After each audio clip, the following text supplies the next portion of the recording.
آج ہم بات کریں گے لبرلزم پہ، لیکن اس سے پہلے کچھ ہمارے جو پچھلے کچھ دنوں میں جو واقعات ہوئے ہیں اس کے اوپر کچھ تبصرے۔ سب سے پہلے لندن میں بڑا ایک تاریخی مناظرہ ہوا، ڈبیٹ ہوئی مسلمانوں اور قادیانیوں کے درمیان، جس میں عالم اسلام کی نمائندگی عدنان رشید صاحب نے اور امتیاز احمد صاحب نے کی، اور قادیانیوں کے جو بھی اپوائنٹڈ ڈبیٹرز تھے وہ ان کی طرف سے آئے، جگہ بھی ان کی طے شدہ تھی، اور بڑا یعنی کہ وہ خفیہ طریقے سے نظام آگے چلا۔ خیر، اس کے بعد ہوا وہی جس کی ہمیں توقع تھی، انفیکٹ اس کے دوران وہی ہوا جس کی ہمیں توقع تھی، اور توقع ہمیں یہی تھی کہ قادیانی کچھ بھی ہو جائے وہ کبھی قادیانی عقائد پہ بات نہیں کرے گا، ان کی ٹوٹل ٹیکنیک ڈائیورژن پہ ہے۔ آپ بتاؤ کہ یہ دیکھو، یہ بات لکھی ہوئی ہے تمہاری کتاب میں، وہ آگے سے کہیں گے نہیں تمہارے فلاں بزرگ نے ایک بات کی تھی نا، اس پہ بات کرو۔ یہ ٹوٹل ان کی اسٹریٹجی ہے۔ اب اس پہ بات کرنا اس لیے ضروری ہے کہ اس میں سے دو تین پہلو بڑے اہم سامنے آئے ہیں۔ ایک تو یہ کہ بہت سے قادیانی لوگ، یہ مجھے کہنے دیجئے سابقہ قادیانی لوگ، جو پہلے ہی قادیانیت کو چھوڑ کے اس طرف آئے، انہوں نے، اور یہ بات میں پوری اتھارٹی کے ساتھ کہہ رہا ہوں، مولانا سہیل بابا صاحب اس کے راوی ہیں، کہ ان سے رابطہ کیا گیا، اور انہوں نے بتایا کہ ہم کسی زمانے میں تھے اس سسٹم میں، ہم نے چھوڑ دیا، یعنی کہ انہی وجوہات کی وجہ سے چھوڑ دیا، انہی وجوہات کی وجہ سے۔ اور اس کے بعد بہت سے ایسے لوگ ہیں قادیانی جو انفارمیشن میرے پاس ہے کہ ان کا بھی شرح صدر ہو گیا ہے اس ڈبیٹ کے بعد کہ بھائی اب ہمیں پتہ چل گیا کہ چیزیں کیا ہو رہی ہیں، اور وہ کیوں نہ ہو۔ دیکھیں، ان کا رائٹ بنتا ہے کہ اس کلٹ میں اتنا ہیوی پیسہ لیا جاتا ہے اور اتنے سخت ان کے رولز اور ریگولیشنز ہیں کہ اگر ان کی کوئی فوتگی ہو جائے تو میت پڑی ہوئی ہوتی ہے، اس کو دفنانے نہیں دیتے، اپنا جو انہوں نے خاص کو ایک جگہ رکھی ہوئی ہے کہ تمہارے پیسے پورے نہیں ہیں، پہلے وہ رجسٹر کھلتا ہے، حساب کتاب ہوتا ہے۔ تو لوگوں کا پھر جو قادیانی لوگ ہیں ان کا بھی تو رائٹ بنتا ہے نا کہ جس فکر کو آپ ٹھیک سمجھتے ہیں اور ہمیں آپ نے پابند کیا ہوا ہے کہ اس فکر کے ساتھ رہنا ہے، اور اس فکر کو آپ بیچتے ہیں پیسے کے عوض، ہم سے پیسے لیتے ہیں، اینوٹیز لیتے ہیں، سالانہ لیتے ہیں، اور بڑے بڑے ان کے بزنس مین ہیں جنہوں نے وہ ان کی وصیت وغیرہ میں لکھا ہوتا ہے کہ کتنا ان کو دینا ہے، اور وہ سالانہ بیسس پہ بھی دے رہے ہوتے ہیں، ہر بزنس شیئر دے رہا ہوتا ہے۔ تو کم سے کم اس عقیدے، اس نظریے میں اتنی جان تو ہونی چاہیے کہ آپ اسے ایک ڈبیٹ میں اس کا دفاع کر سکیں۔ پیسے لیے جا رہے ہیں، اس پہ بات کسی نے نہیں کرنی، ہم سے کر لیتے ہو، ان سے تو کر کے دیکھ لو۔ کوئی ناجائز بات تو سامنے نہیں آتی ہے، بڑا جائز سا مطالبہ ہے کہ جناب آپ نے ہم سے پیسے بھی لیے، سختیاں بھی کرتے ہیں، دھمکیاں بھی دیتے ہیں کہ تم نے قادیانیت چھوڑی تو تمہاری زمینوں پہ قبضہ کریں گے، اور یہ ہوتا ہے پاکستان میں، تو اس نظریے کا دفاع تو کرو کم سے کم۔ لیکن اس کے ساتھ ایک اور، جو میں نے کہا ایکسپیکٹیشن تھی ہماری، اس کے بعد ایک اور ایکسپیکٹیشن تھی، وہ بھی پوری ہوئی، وہ جہلم سے پوری ہوئی۔ اب میں نے چونکہ پبلکلی اناؤنس کیا ہے کہ ہمیں ٹمپریچر تھوڑا سا ڈاؤن کرنا چاہیے، تو میں کوئی چیز بدتمیزی کی نہیں کہوں گا، لیکن ایک پبلک میں کامنٹ کیا گیا ہے تو اس کا پبلک میں جواب دینا یہ تو بڑی جائز بات ہے۔ جو ہمارے یہ صاحب انجینئر صاحب ہیں جہلم میں، انہوں نے پھر ٹونٹ کیا انہی آرگومنٹس کو یوز کر کے جو قادیانی یوز کر رہے ہیں۔ کہتے ہیں کہ دیکھو یہ فتنہ ختم تو نہیں ہوا نا، جب بھی قادیانیوں میں ڈبیٹ ہوتی ہے وہ تمہارے سامنے یہ ساری باتیں رکھ دیتے ہیں، تو بیسیکلی قادیانی بھی تو یہی کہہ رہے ہیں نا کہ ہمارے سامنے یہی ہم نے ان پہ بات کرنی ہے۔ تو سوال یہ ہے کہ انجینئر صاحب اگر اس چیز پہ کریٹیسائز کرتے ہیں تو صرف دو صورتحال ہو سکتی ہیں، صرف دو صورتحال احوال۔ ایک یہ ہے کہ اس کی بنیاد پہ وہ جتنے بھی یہ مسالک ہیں ان کو دائرہ اسلام سے خارج کر دیں، کیونکہ قادیانیوں کا چیف آرگومنٹ یہ ہے کہ اگر اس بیس پہ تم نے ہمیں دائرہ اسلام سے خارج کیا ہے تو پھر ان سب کو بھی کرو، اور اگر ان کو نہیں کرتے تو ہمیں بھی مسلمان مان لو۔ اس کے علاوہ تو آرگومنٹ نہیں ہے کوئی۔ تو اگر انجینئر صاحب انہی باتوں کو کوٹ کرتے ہیں تو پھر وہ کلیئر کر دیں، وہ کر نہیں سکتے۔ یہ رات کو بھی ان کا ایک خاص کوئی آدمی آیا تھا میری لائیو سٹریم میں، ہم نے دوبارہ شروع کیا، وہاں بھی میں نے یہ عرض کی تھی کہ میری یہ پریڈکشن ہے کہ انجینئر صاحب ڈبیٹ نہیں کریں گے قادیانیوں سے، یا ڈبیٹ میں یہ باتیں نہیں کہیں گے۔ تو اس کی ایک وجہ ہے، کیونکہ انجینئر صاحب کو بھی یہ بات اچھی طرح سے پتا ہے کہ جن چیزوں پہ کریٹیسائز کرتے ہیں وہ اس کریٹیسزم کے باوجود وہ ان لوگوں کے پیچھے نماز پڑھنا بھی جائز سمجھتے ہیں اور ان کو چندے دینا بھی جائز سمجھتے ہیں۔ جبکہ قادیانیوں کے پیچھے وہ نماز پڑھنا جائز سمجھتے ہیں، نہ ہی ان کو چندے دینا جائز سمجھتے ہیں۔ تو فرق تو انہوں نے خود ہی بنا دیا ہے۔ تو اگر فرق ہے تو پھر قادیانیوں سے کہو کہ نہیں بھائی اس پہ تم بات نہیں کر سکتے، تم اپنے مذہب پہ کرو۔ یہ اسلام کے داخلی پرابلمز ہیں، کیونکہ میں ان کو اسلام کا داخلی سمجھتا ہوں، اسلام کے میں ان کو دائرے سے باہر نہیں سمجھتا۔ اور دوسری سچویشن یہ ہے کہ اگر آپ کو یہ آرگومنٹ اچھا نہیں لگتا تو آپ کے پاس آپشن بچتا ہے صرف ایک، تکفیر۔ بسم اللہ کریں، آپ تکفیر کر دیں، آپ کہہ دیں ان کے پیچھے نمازیں جائز نہیں ہیں، آپ کہہ دیں ان کو چندے دینا جائز نہیں ہے، کیونکہ یہ تو ہو ہی نہیں سکتا کہ ختم نبوت کا کوئی منکر ہو یا اس کے عقیدے میں یہ باتیں پائی جاتی ہوں تو آپ اس کو چندہ بھی دے سکیں، آپ اس کو پیچھے نماز بھی پڑھ سکیں، یہ تو ہو ہی نہیں سکتا۔ تو پھر اس معاملے میں گرے آپشن نہیں ہے، ختم نبوت میں کچھ بھی گرے نہیں ہے، آپ اس طرف کھڑے ہیں یا اس طرف کھڑے ہیں، It's either this or that. It's nothing in between. اب میں آپ کو بتاؤں کہ انجینئر صاحب یہ کام کیوں نہیں کریں گے۔ ممکن ہے کسی اور جگہ پہ ہوں تو وہ کر بھی چکے ہوتے، یعنی پاکستان میں نہ ہوتے تو۔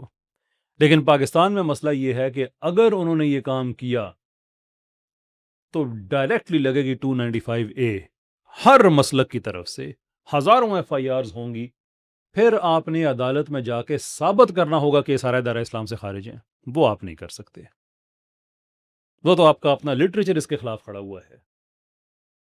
تو یہ کرتے کیا ہیں؟ انجینئر صاحب کے اسٹوڈنٹس میرے پاس آتے ہیں، اسٹوڈنٹ سے مراد جو ان سے متفق ہیں، اور میں اسٹوڈنٹ اس لیے کہہ رہا ہوں کہ انجینئر صاحب سب کو اپنا اسٹوڈنٹ کہتے ہیں نا، جو بھی ان سے متفق ہے۔ وہ تو حد یہ ہے کہ پاکستان کے کچھ صحافی جن سے آپ جتنا مرضی اختلاف کریں لیکن وہ پڑھے لکھے لوگ ہیں، انہوں نے احتراماً کہہ دیا کہ آپ ہمارے استاد ہیں، انہوں نے واقعی سمجھنا شروع کر دیا میں استاد ہوں۔ تو یہ تو اس حد تک طالب علم بنانے والے ہیں۔ تو ان کے وہ طالب علم آتے ہیں پوڈ کاسٹ میں بھی یہی باتیں کرتے ہیں، تو میں بھی ان سے یہی بات کہتا ہوں۔ وہ طلال الوی صاحب ینگ اسکالر ہیں، ان کے ساتھ ایک ڈبیٹ ہوئی، انہوں نے بھی مجھ سے یہی باتیں کہیں، میں نے بھی آگے سے یہی جواب دیا کہ جناب آپ تکفیر کریں، ہمت کریں، پھر مسئلہ کیا ہے، آگے بڑھیں، آپ عدالتی کارروائی کریں، ہم آپ کو سپورٹ کریں گے کہ آپ نے قانونی رستہ لیا ہے۔ عدالت میں فیصلہ جو آتا ہے وہ ایک بات کی بات ہے، لیکن آپ کے اس قانونی عمل کی ہم سپورٹ کریں گے کہ آپ نے پوزیشن تو کلیئر کی نا کہ آپ کھڑے کہاں پہ ہیں۔ ایسے ہی رات کو جیسے میں نے عرض کیا، ایک اور ان کے صاحب آئے ہوئے تھے، وہ بھی ساری یہی باتیں۔ تو ہمیں کہتے ہیں کہ بھائی یہ بندوق کسی کے کاندھے پہ نہ رکھو، خود فائر کرو تو تمہاری پوزیشن کلیئر ہو۔ وہ یہ خیر کبھی بھی نہیں کریں گے۔ تو یہ ایک چیز تھی ضروری کہ یہ ریکارڈ پہ آ جائے۔ دوسری، پچھلے کچھ دنوں سے پاکستانی سوشل میڈیا پہ ایک طوفان بپا ہے۔ انصار عباسی صاحب پرومیننٹ جرنلسٹ پاکستان کے، انہوں نے شہباز شریف صاحب کو توجہ دلائی اس طرف کہ اسلام آباد میں مخلوط جم ہیں جہاں پہ مرد عورت اکٹھے ورزشیں کر رہے ہیں، تو اس سے کئی معاشرتی اخلاقی پرابلمز پیدا ہوتے ہیں، اس لیے ان کے اوقات کار جدا کر دیے جائیں یا جم جدا کر دیے جائیں۔ میرے خیال میں بڑی جائز سی بات تھی۔ اس کے بعد ایک سیکولر جتھا اور ان کے ہم نوا اس طرح سے کاٹ کھانے کو دوڑے۔ ایک پنجاب حکومت کی ریپرزینٹیو ہے صاحبہ، وہ بھی اس میں شامل ہو گئی، فواد چودھری بھی ہو گئے، فلاں جرنلسٹ بھی، فلاں، یہ پتھر کے زمانے کی باتیں ہیں، یہ قدامت پسندی ہے، یہ فلاں ہے، یہ فلاں ہے۔ اب ان لوگوں کو یہ بھی نہیں پتا، بالخصوص جو حکومتی مشینری کا حصہ ہیں، کہ آپ لوگوں نے حلف لیا ہوا ہے اس آئین کے تحت، اور اس کے الفاظ میں یہ بات لکھی ہوئی ہے کہ آپ شریعت اسلامیہ کے نفاذ کے لیے بھرپور کوشش کریں گے، جو کہ نظریہ پاکستان کی اساس ہے۔ یہ آپ کا حلف ہے۔ اسی آئین کا آرٹیکل 31 کلیئرلی کہتا ہے کہ ریاست کی یہ ذمہ داری ہے کہ وہ اسلامی طریقے حیات کو نافذ کرے گی، قرآن فہمی کا انتظام کرے گی، عربی زبان کی فہم کا انتظام کرے گی۔ یہ ہمارے آئین کے اندر لکھا ہوا ہے۔ ہمارے آئین کے اندر لکھا ہوا ہے کہ اقتدار اعلیٰ کا تصور اللہ عز و جل کی ذات سے منسوب ہے۔ وہ لوگ جو اسمبلی میں بیٹھے ہوئے ہیں وہ صرف امین ہیں، ان کے پاس امانت ہے۔ اور یہ ہمارے آئین میں لکھا ہوا ہے کہ کوئی قانون ایسا نہیں بنے گا جو شریعت سے، کتاب و سنت سے متصادم ہو۔ یہ ہمارے آئین میں لکھا ہوا ہے کہ ریاست کا مذہب اسلام ہے۔ قرارداد مقاصد ہمارے آئین کا حصہ ہے۔ آپ اسی آئین کا حلف اٹھا کے آپ کہہ رہے ہو یہ قدامت پسندی ہے، یہ قدامت پسندی ہے، تو چھوڑ دو، استعفے دو اور کہو بھی ہم اس سے اتفاق نہیں کرتے۔ تنخواہیں بھی لو، مراد بھی لو، اسی آئین کے تحت لو اور اسی آئین کو گالی بھی دو. یہ کون سا سینس ہے؟ یہ کسی مہذب معاشرے میں جس کو یہ مہذب کہتے ہیں. آپ امریکہ میں وہاں پہ آئین کے خلاف ورزی کوئی ایسی کر کے دکھائیں. برطانیہ میں کوڈیفائڈ آئین نہیں ہے لیکن بہرحال آئین تو ہے. ایک جگہ پہ لکھا ہوا نہیں ہے تو اس کے اندر ٹریڈیشنز موجود ہیں، کتنے رائل پروگیٹو کی چیزیں ہیں جو کہ اس کے اندر جا چکی ہیں and so forth. Legislation constitution legislation بھی ہے. آپ اس کے خلاف بات کریں تو صحیح، آپ کو لگ پتہ جائے گا. مسئلہ یہ ہے کہ یہ ہارڈ سٹیٹ نہیں ہے. میں کسی لیے کہتا ہوں پاکستان کو ہارڈ سٹیٹ ہونا چاہیے. یہ اگر ہارڈ سٹیٹ ہو تو جرأت ہے ان لوگوں کی یہ آئین کے خلاف اس طرح سے بات کریں، قدامت پسند کہیں، اسلام کو یہ پتھر کے زمانے کی چیز کہیں بٹوین دا لائنز. پھر اس کے اوپر میں نے سارا ڈیٹا دیا کہ جہاں سے تم لوگوں کی عقل برآمد ہو رہی ہے نا وہاں پہ دیکھ لو کیا ہو رہا ہے. وومن اونلی جمز ویسٹ کے اندر خواتین کی اتنی بڑی ڈیمانڈ ہے کہ ہمارے جمز علیحدہ کیے جائیں یا اوقات کار علیحدہ کیے جائیں کہ جو مارکیٹ ویلیو ہے وہ 2014-15 میں تقریباً کوئی 3.5 ارب 4 ارب ڈالر سے گزرتی ہوئی اب 5 ارب اور 2033 تک 10.6 ارب ڈالر تک وہ جا رہی ہے. 10.6 ارب ڈالر تک وہ جا رہی ہے اس لیے کہ بزنس مین انڈسٹریلسٹ جو ہے اس کو پتہ لگ گیا ہے کہ عورتیں اپنی سپیس علیحدہ چاہ رہی ہیں. یہاں آپ کو تکلیف ہو رہی ہے؟ نہیں، عورتوں کی فٹنس ضروری ہے. عورتوں کی فٹنس مردوں کے ساتھ ہی ایکسرسائز کریں گے تو زیادہ بڑھے گی ان کی فٹنس. یہ کیا بدتمیزی ہے بھائی؟ بہرحال ہوا یہ اس کے بعد کہ اللہ عز و جل اپنا طریقہ کار ہے کام کرنے کا. انہوں نے سوچا تھا کہ ہم کو ایسی تنقید کریں گے اور اسلام پسندوں کو ہم سائیڈ پہ لگا دیں گے کیونکہ ہم پروگریسو باتیں کر رہے ہیں، ماڈرن باتیں کر رہے ہیں. یہ اور بات ہے کہ پروگریسو کے سپیلنگ رینڈملی ان سے پوچھے کسی کو نہیں آتے.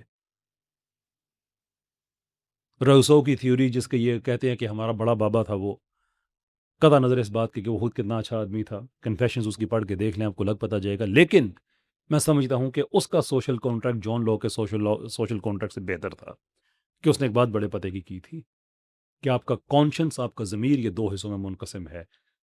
معاشرے میں جس مرضی پریکٹس سے آپ اختلاف کریں ذہنی طور پہ کر لیں، رائے ہے نا، آپ کی آزادی ہے، اس کی سوچ کی آزادی ہے. لیکن جو آپ کے شعور کا دوسرا حصہ ہے نا، آپ کے ضمیر کا دوسرا حصہ ہے، وہ یہ ہے کہ چلنا اپنے معاشرے کے ساتھ ہے. یہ کام ایسے ہی ہوگا. ان جہلا کو یہ بھی نہیں پتا. اہلیان جہلم پہ اللہ عز و جل اپنا کرم کرے. جہلم کے ایک سابقہ صاحب ہیں فواد چودھری صاحب، انہوں نے بھی چھلانگ لگا دی. انہوں نے بھی اس پہ چھلانگ لگا دی، یہ ایسے ہیں ویسے ہیں. میں نے کہا جناب یہ آپ جو کہہ رہے ہیں نا قبائلی اسلام ہے اور فلاں اسلام ہے، آپ ترکی کے ماڈل کی بات کر رہے ہیں. وہ ترکی کا ماڈل پاکستان کے آپ کو انسپریشن چاہیے. وہ ترکی کے ماڈل میں دیکھیں ہو کیا رہا تھا، کون سی آزادی تھی وہاں پہ. حجاب پہ پابندی وہاں پہ تھی، عربی زبان میں اذانیں آپ نہیں دے سکتے، سرکاری بلڈنگز میں نماز آپ نہیں پڑھ سکتے. آزادی کون سی تھی؟ یہ جبر ہے جو آپ مسلط کرنا چاہتے ہیں. اس کے جواب میں نے کہا نہیں، ہمارا تو بڑا اچھا تعلق ہے بھائی ترکی سے، آپ برادر مسلم ملک ہے ہمارا، کیوں آپ ان پہ الزام لگا رہے ہیں؟ نے کہا اچھا آپ اس ترکی کی بات کر رہے ہیں جس میں ان کا صدر قرآن پڑھ رہا ہوتا ہے، ان کے وزیر ہیں وہ قرآن پڑھ رہے ہوتے ہیں. اس کی بات کر رہے ہیں جہاں پہ انہوں نے حجاب پہ پابندی ختم کی ہے، جہاں پہ انہوں نے آیا صوفیہ کو واپس مسجد کا درجہ دیا ہے، یعنی کہ سیکولرزم کو آہستہ آہستہ ختم کر کے ترکی کو اسلام کی طرف لے کے آ رہے ہیں. اس ترکی کی بات کر رہے ہیں تو بسم اللہ جی، بتائیے پاکستان میں پروجیکٹ کب سٹارٹ کرنا ہے؟ ہم آپ کے ساتھ ہیں، سیکولرزم کو سائڈ پہ کر کے یہاں پہ اسلام کو ریکلیم کرتے ہیں. آگے سے وہ عجیب و غریب باتیں ان کی، وہ تم اسپین کے شراب خانوں میں پتہ نہیں یہ رہو وہ رہو. یا یہ میں نے ان کو یاد کرا دیا تھا کہ میرا اسپین سے اتنا ہی تعلق ہے جتنا اس بات کا سچائی سے تعلق ہے کہ ہوائی جہاز 55 روپے فی کلومیٹر اڑتا ہے. کہ سیکولر کہتے ہیں کہ مولوی کی وجہ سے نا سائنس ترقی نہیں کرتی، وہ اس وجہ سے ترقی نہیں کرتی تم نے فواد چودھری کو سائنس کا وزیر بنایا ہوا ہے. سائنس سر پیٹتی ہے کہ یہ کیا کیا ہے، یہ کیا کیا ہے میرے ساتھ.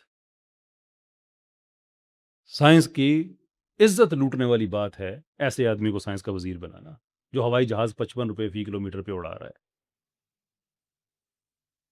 تو اس پہ انہوں نے وہ شراب خانہ اور یہ سارا، تو پھر میں نے جہاں پہ ہماری بات ختم ہوئی وہ اس پہ کہ جناب آپ کو یہ تانا دیا ہے کہ میں اسپین کے شراب خانوں میں، یعنی کہ مجھے آپ اسی سے نتھی کر رہے ہیں، تو جناب میں اپنی پوزیشن کلیئر کر دیتا ہوں.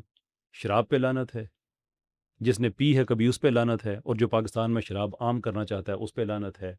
بسم اللہ کریے، 3 چیزیں آپ بھی کہتے ہیں، ابھی تک خاموش ہیں اور قیامت تک رہیں گے. میری یہ دعا میری یہ ہے کہ کل ہی ٹھیک ہو جائیں، روایت اسلام کی طرف آ جائیں. میں تکفیر نہیں کر رہا، میں کہہ رہا ہوں کہ وہ اسلام اتنا ہی ہے، جو ایک سٹینڈرڈ ہمارا سیکولر سسٹم ہے نا، جو کہ نام اسلامی رکھنا ہے، ابا جی کی جائیداد اسلامی طریقے سے لینی ہے، اور پھر بہن کو جائیداد غیر اسلامی طریقے پہ نہیں دینی ہے. وہاں پہ کلچر یاد آ جاتا ہے، اپنی جائیداد پوری کرنی ہے تو اسلام یاد آ جاتا ہے. کسی طرح سے موت ہماری مدینہ میں ہو جائے، شراب ہماری اچھے لیول کی ہونی چاہیے، 18 وغیرہ نہیں ہونا چاہیے، آزادی ہمیں ایسی ہونی چاہیے کہ ہم کسی عورت سے رکھ لیں تو کوئی پرابلم نہیں ہے. ہاں، ہماری بہن بیٹی یہ کام نہ کرے، کیونکہ ہمارا کلچر بھی تو ہے نا آخر کار. یہ مرکب ہے ہمارے سیکولرز کا. اور اس میں ایک چیز آپ اور بھی ذہن میں رکھیں، سیکولر سے سیکولر بندہ بھی پاکستان میں ہونا، وہ زندگی میں کم سے کم ایک دفعہ عمرہ ضرور کرے گا، just in case, insurance policy کے طور پہ. تو جہاں عمرے کرنے جاتے ہو وہاں پہ کیا تم دیکھتے ہو؟ واپس آ کے تم شرابوں کی باتیں کرنا شروع کر دیتے ہو، جوئے کی باتیں کرنا. یہ گھٹن ہے. ہمیں لعنت ہے ایسی گندی سوچ پہ جہاں پہ شراب اور جوئے سے آپ کی گھٹن دور ہوتی ہو. گندے جانور ہوتے ہیں نا، گندگی کھا کے ان کو سکون آتا ہے. ان کا سکون کس چیز میں ہے؟ شراب میں اور جوئے میں. ادروائز ان کو گھٹن نظر آتی ہے. And that is the problem we are dealing with. خیر چلیں، یہ ہو گیا ہمارا حالات حاضر. آپ چلتے ہیں آج کے ٹاپک پہ. ٹاپک تھا ہمارا آج کا کیا؟ لبرلزم. لبرلزم، پہلی بات یہ ذہن میں رکھ لیں کہ لبرلزم آزادی نہیں چاہتا ہے. اب یہاں پہ ہم پیور ایکیڈیمک بات کر رہے ہیں، تو ہم وہ کلچرل سلرز وغیرہ وہ یوز نہیں کریں گے کہ مادر پدر آزاد، یہ وہ وغیرہ وغیرہ. ہم یہاں پہ پیور ایکیڈیمک بات کر رہے ہیں. لبرلزم کا تقاضا آزادی نہیں ہے. لبرلزم کا تقاضا نئی طرح کی زنجیریں ہیں. آزادی صرف پرانی زنجیروں سے ہے، آزادی صرف مذہب سے ہے. اس کا مطلب یہ نہیں ہے کہ وہ مکمل طور پہ آزاد ہو گئے جو مرضی کریں، ایسا نہیں ہے. کیونکہ انسان چونکہ گروپ سپیشیز کا حصہ ہے، فار دیٹ ریزن انسان کبھی بھی مکمل آزادی، یہ اس کی خصلت میں نہیں ہے، اس کی سرشست میں نہیں ہے. آپ سوشل ایکسپیریمنٹ کر کے دیکھ لیں، دنیا کے 10 مختلف علاقوں سے، بلکہ مجھے کہنے دے دنیا کے 100 مختلف علاقوں سے آپ ایک ایک بندہ چنیں، 100 لوگ یعنی کہ، اور ان کو ایک جزیرے پہ چھوڑ کے آ جائیں جہاں پہ ان کو بیسک زندگی کی سہولتیں موجود ہوں. 10 سال کے بعد آپ وزٹ کریں تو آپ کو وہاں پہ ایک نظم، ایک ترتیب، ایک نظام، سسٹم آپ کو ملے گا. کوئی انسان کی فطرت میں ہی نہیں ہے. گروپ سپیشیز کا مطلب یہ ہے کہ اس نے گروہوں میں رہنا ہے. تو جب آپ گروہوں میں رہتے ہیں تو آپ ایک کانٹریکٹ کرتے ہیں. وہ کانٹریکٹ کیا ہوتا ہے کہ میں اپنی بہت سی آزادیاں کنسیڈ کر رہا ہوں، بہت سی آزادیاں اپنی میں سرنڈر کر رہا ہوں فلاں فلاں سہولت کے عوض، جس کے اندر قبولیت کی سہولت ہے کہ مجھے معاشرے میں قبول کیا جائے گا، جس کے اندر سیکیورٹی کی سہولت ہے کہ معاشرے کے اندر مجھے سیکیورٹی ملے گی. ایک نارمل زندگی جو گروپ کی ہوتی ہے مجھے اس میں ایکسس ملے گا. اب وہ آزادیوں کی نوعیت ڈفرنٹ ہو سکتی ہے، پابندیوں کی نوعیت ڈفرنٹ ہو سکتی ہے، لیکن لبرلزم کبھی بھی ایبسلوٹ آزادی کا قائل نہیں ہے. ہاں، اس کے اندر کچھ سب گروپس آپ کو مل سکتے ہیں، لیکن وہ بھی حکومت سے آزادی چاہتے ہیں.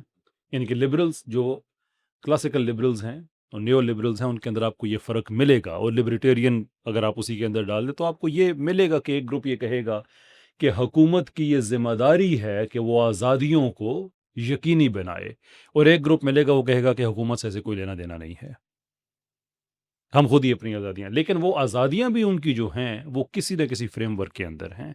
یہ گولڈن پرنسپل یاد رکھیں کہ دنیا کا ہر حق کسی نہ کسی فریم ورک کے اگینسٹ ہوتا ہے.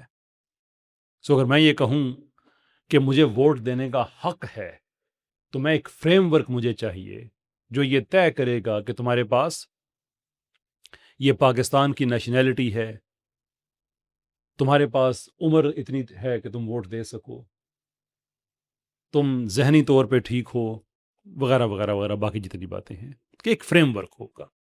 ایسے ہی کوئی آدمی کہتا ہے کہ میں نے دوسری شادی کرنی ہے کہ میرا حق ہے، تو وہ حق کسی فریم ورک سے آیا ہوا ہے.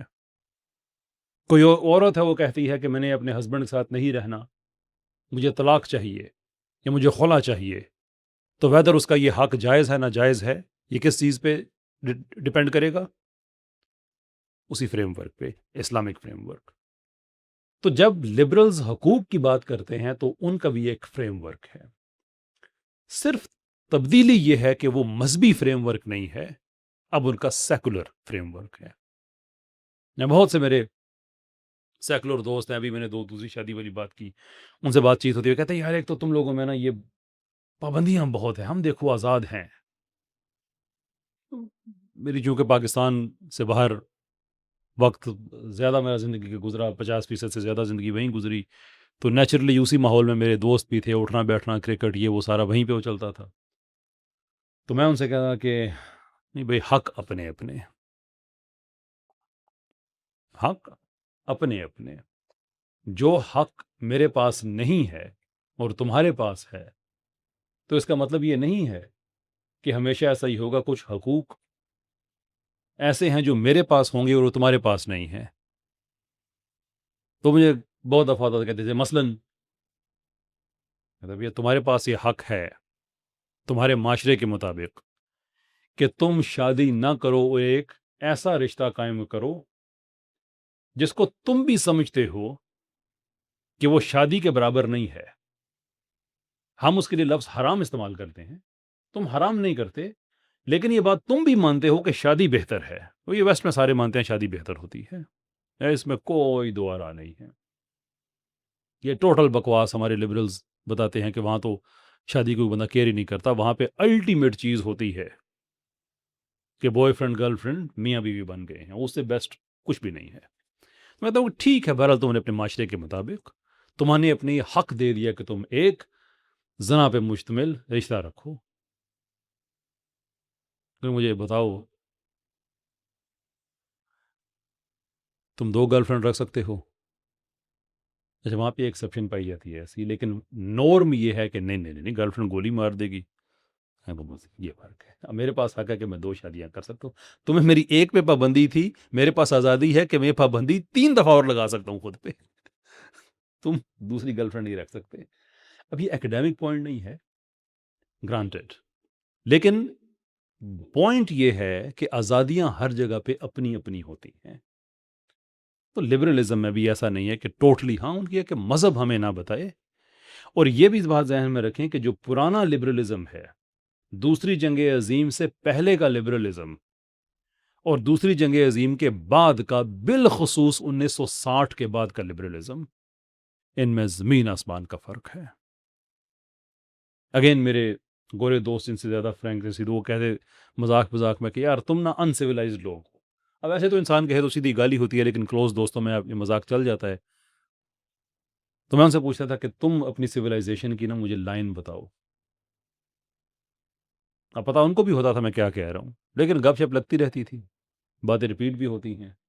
کیا مطلب اس بات کا؟ تو یار دوسری جنگ عظیم سے پہلے والے لبرل تو شادیوں پہ یقین رکھتے تھے، میاں بیوی خاندان ہوتا تھا، بچوں کی بڑی زبردست تربیت ہوتی تھی، عورتوں کا لباس پورا ہوتا تھا، کوئی عریانی نہیں تھی، فحاشی نہیں ہوا کرتی تھی. تو تمہارے خیال میں وہ لوگ مہذب تھے؟ جی بالکل تھے. میں نے کہا اب ٹوٹل بدل گئے ہیں، اب بھی مہذب ہیں. تو دیٹس اے ڈیفیکلٹ کویسچن کہ اگر تہذیب ہم کلچرل بات کر رہے ہیں کہ دوسری جنگ عظیم سے پہلے ویسٹ میں اگر کوئی طوائف اپنا تعارف کراتی اپنے لباس سے تو اس کا یہ ہوتا تھا کہ اس کا ٹخنا ننگا ہوتا تھا صرف. ایک شریف عورت میں اور ایک طوائف کے لباس میں یہ فرق ہوا کرتا تھا، یعنی کہ روایات کی اتنی وہاں پہ قدر کی جاتی تھی. یہ لبرل لوگوں کی بات میں کر رہا ہوں.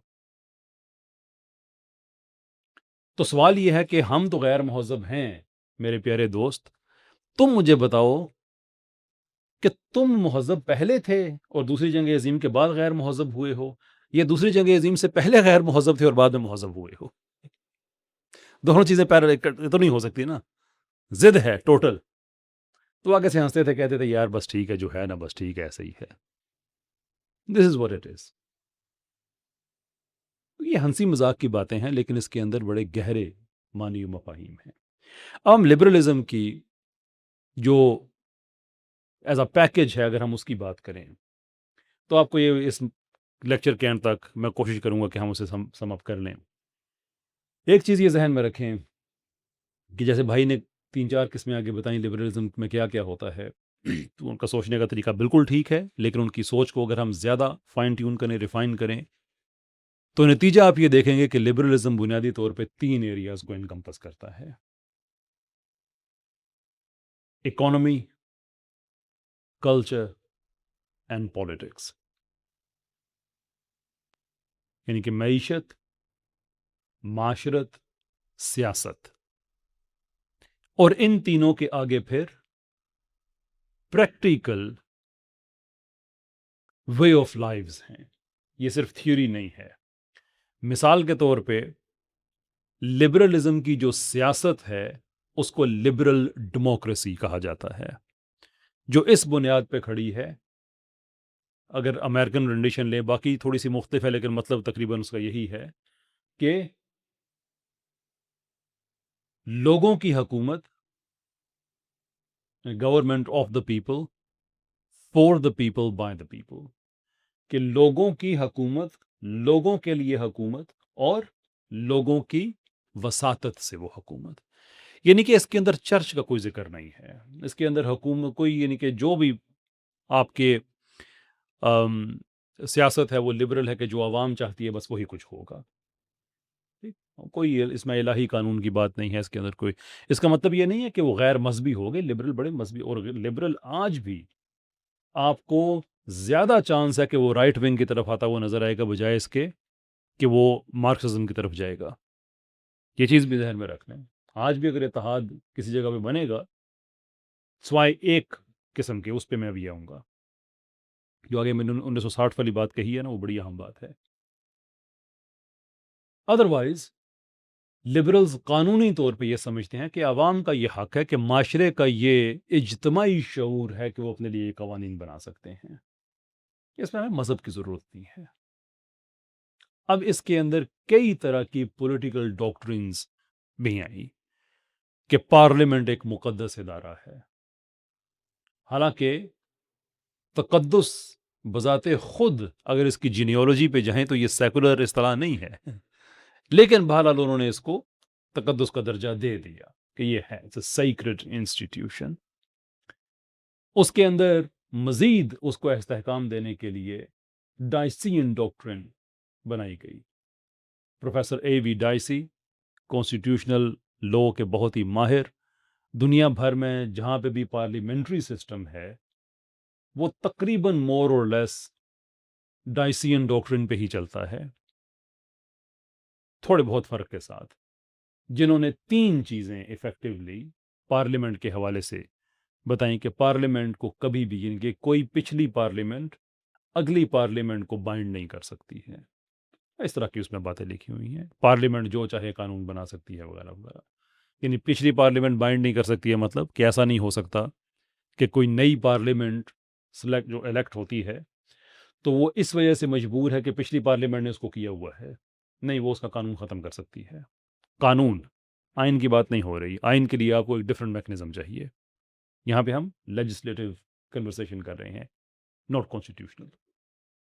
خیر، یہ لبرل ڈیموکریسی، لبرلزم کی سیاست کا نام ہے. اس کے بعد اگر ہم اکنامک سائڈ پہ جاتے ہیں تو کیپٹلزم لبرلزم کی اکانومی ہے. اب اس کے ساتھ ساتھ یہ کانسیپٹس اپڈیٹ ہوتے رہتے ہیں، جیسے لبرلزم اور نیو لبرلزم ایسا ہی کیپٹلزم اینڈ نیو کیپٹلزم، وہ اس کے ساتھ ساتھ اپڈیٹ ہوتی رہتی ہیں اس کی تھیوریز۔ بہرحال دنیا میں جو سرمایہ دارانہ نظام ہے یہ لبرلزم کی اکانومی ہے، یہ مارکسزم کی اکانومی نہیں ہے۔ ہاں یہ دلچسپ بات ضرور ہے کہ مارکسزم دنیا میں لبرلزم کی وجہ سے ہے۔ یہ اقتصادیات کا جو مضمون ہے نا، جو معیشت کا جو مضمون ہے، اس کے اندر آپ نے یہ بات ذہن میں رکھنی ہے کہ ہمارا اختلاف کیپٹلزم سے بھی ہے مجموعی طور پہ، اور مارکسزم سے بھی ہے، اور ہم اس چیز کو بھی اکنالج کرتے ہیں کہ کیپٹلزم کی بہت سی چیزیں اسلام کے ساتھ مطابقت رکھتی ہیں، اور سوشلزم کی کچھ چیزیں بھی اسلام سے مطابقت رکھتی ہیں، نہ صرف اقتصادی اعتبار سے بلکہ سماجی اعتبار سے بھی۔ مثال کے طور پہ سوشلزم کا سب سے بڑا نعرہ پاکستان میں آپ نے سنا ہوگا، وہ کیا ہے؟ روٹی کپڑا اور مکان۔ یہ سوشلسٹ نعرہ ہے، یہ حدیث بھی ہے، لیکن یہ معیشت کا ایشو نہیں، یہ سماج کا اس لیے ہے کہ اللہ عز و جل کے رسول صلی اللہ علیہ وسلم نے اسے انسانی حقوق میں شمار کیا ہے، اقتصادی حقوق میں نہیں۔ حدیث کے مطابق ابن آدم کے جو حقوق ہیں وہ یہ 3 چیزیں اس میں شامل ہیں۔ تو ہم یہ نہیں کہتے کہ یہ قطعی طور پہ غیر اسلامی ہے، ہم یہ کہتے ہیں کہ اس کے اندر بھی بہرحال اسلام جو ہے وہ انسانوں کے لیے ہے، یہ بھی انسانوں کو بنایا ہوا نظام ہے، ایک اجتماعی شعور ہمیشہ سے ڈیولپ ہوتا ہے، اس میں سے کوئی چیز دوسری چیز کے ساتھ مل سکتی ہے۔ اسلام نے بھی تو یہ نہیں کیا نا کہ اسلام سے پہلے جو کچھ چل رہا تھا سارا کچھ ختم کر دیا۔ کتنی پچھلی چیزیں جو چل رہی ہیں، کیونکہ یہ اسلام کا آخری ورژن ہے، اس سے پہلے جو کچھ بھی آیا ہے اسلام نے اس کی ہر وہ چیز جو کرپٹ نہیں ہوئی یا جو زمانے کے ساتھ کمپیٹیبل تھی اس کو مینٹین رکھا۔ اچھا، یہ جو میں ابھی تھوڑا سا اونچا ہو کے بیٹھا ہوں، یہ مولانا عمران صفدر صاحب سے گزارش ہے کہ یہ حصہ درگزر کیجئے گا، میں اس وجہ سے نہیں کیا، میں واقعی کرسی نیچی ہو گئی تھی، یہ ان کو پتہ ہے میں کیا کہہ رہا ہوں، آپ کو پتہ ہو نہ ہو۔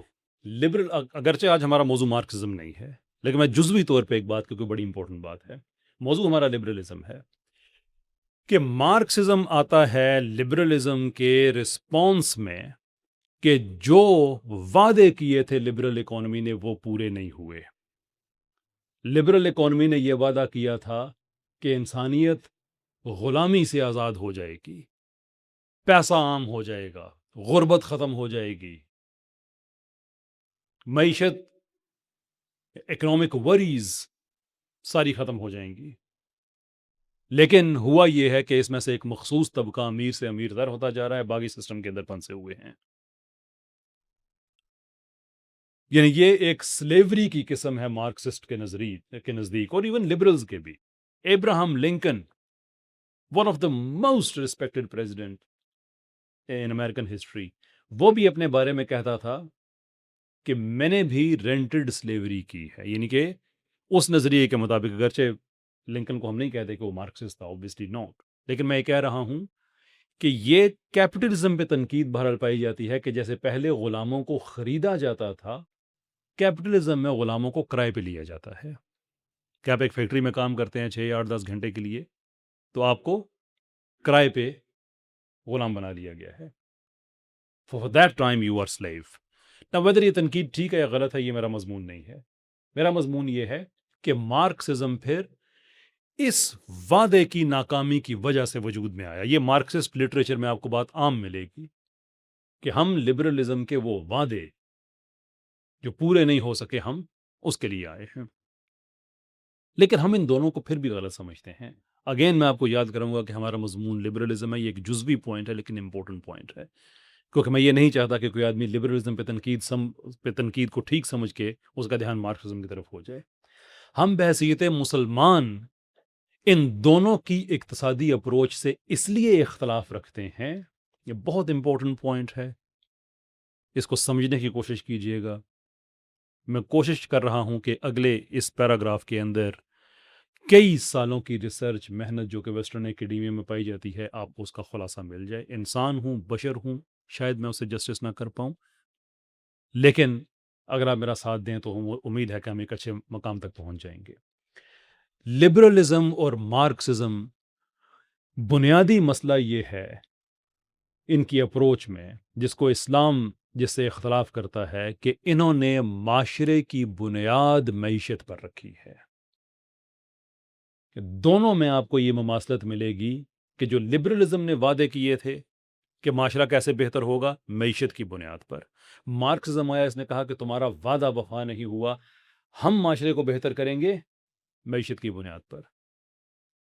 ہمارا یہ فنڈامنٹل ڈس اگریمنٹ ہے اس اپروچ سے مسلمانوں کا، کیونکہ اسلام معاشرے کی بنیاد عدل پر رکھتا ہے، معیشت پر نہیں رکھتا. معیشت کو معاشرے کا حصہ قرار دیتا ہے، معیشت کو معاشرے کی بنیاد قرار نہیں دیتا. کیونکہ اگر آپ کی معیشت کو عدل گورن کر رہا ہے تو پھر کیا ہوگا؟ ہر جگہ پہ آپ کو عدل نظر آئے گا، معیشت میں عدل نظر آئے گا. پیسے کمانے پہ کوئی پابندی نہیں ہے، جتنے مرضی کماؤ، لیکن تم نے اپنے ڈیوز پورے کرنے ہیں. اور یہی وجہ ہے کہ ہم دنیا کا واحد انٹلیکچوئل سسٹم ہے جس نے ایک دفعہ نہیں بلکہ ملٹیپل ٹائمز ہماری ہسٹری میں آپ کو ملے گا کہ لوگ جو منیمم لائف سٹینڈرڈ ہے وہ اتنا چلا گیا کہ زکوٰۃ لینے والے لوگ نہیں ملے، کیونکہ معیشت کی بنیاد عدل پر تھی. معافی چاہتا ہوں، معاشرے کی بنیاد. اور اس عدل نے معیشت کو گورن کیا تو لوگ خط غربت سے اوپر آ گئے. لیکن جب معیشت کو عدل گورن نہ کرے تو یہ لازمی بات ہے کہ عدل کو معیشت گورن کرے گی. کیا وجہ ہے کہ آج امریکن عدالتیں، کتنے ہی کیسز ایسے ہیں، جب میں لو پڑھ رہا تھا تو ہمیں تو حیرت ہوتی تھی بھئی یہ دنیا میں کیا ہو رہا ہے. میں مطلب اس کا اگین ہمارا یہ لیگل سیشن نہیں ہے، میں اس میں نہیں جانا چاہتا. صرف ایک آپ کو ہلکی اگزامپل کہ جب معیشت عدل پہ قبضہ کرتی ہے تو کیا ہوتا ہے. کانٹریکٹ لا میں ایک چیز ہوتی ہے جسے کہا جاتا ہے یونیلیٹرل آفر. ویسے آفر یہ ہوتی ہے کہ آپ جو دکان پہ جاتے ہیں کوئی چیز لینے کے لیے، تو آپ دکان میں گئے، آپ نے ایک پانی کی بوتل اٹھائی، کاؤنٹر پہ آپ نے وہاں پہ دی گئی، تو اب یہاں پہ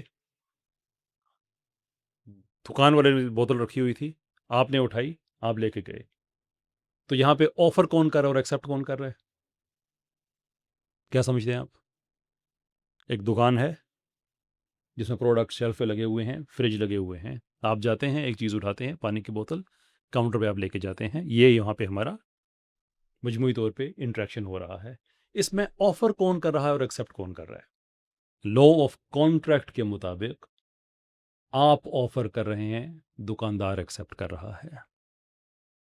کیونکہ ان دونوں کنڈیشن سے پہلے ایک کنڈیشن آتی ہے جسے کہتے ہیں انویٹیشن ٹو ٹریٹ.